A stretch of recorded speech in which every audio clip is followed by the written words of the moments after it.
So the phase one ceasefire, despite over 200 violations on the Israeli side and a much smaller number of violations on the Hamas side, is holding. It's not at the right tempo, and we had moments where it looked like it might fall apart, but it's proceeding apace. I agree with most of the analysis that I heard, but I would add that Netanyahu not only didn't prioritize the hostages and probably is responsible for killing 30 or 40 of them, because now we're talking about body bags being exchanged for prisoners, but he also wants to prolong his stay in power, which means by staying in phase one and not progressing to phase two,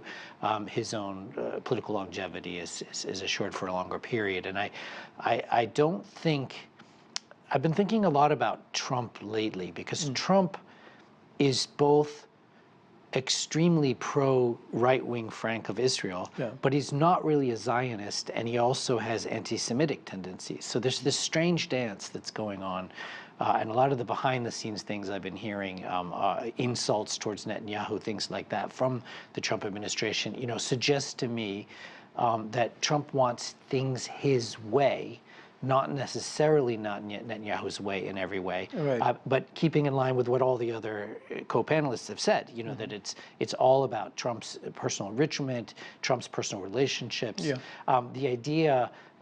building on one of the things that my good friend Nabil Khouri said, that Arab states are going to invest in non-Palestinians living in Gaza, or what we've been calling in Washington Gaza Lago, is rather ridiculous. And so we have a bunch of ridiculous proposals from all sides.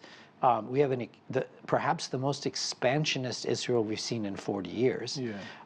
That has, according to one Israeli minister, I think about 2 months ago, said, "You kill us, we take your territory." So we have an Israel that wants more of Lebanon, more of Syria, more of the West Bank, more of Jerusalem, and more of Gaza, with the settlers lining up outside Gaza at the gates, ready to move in as soon as,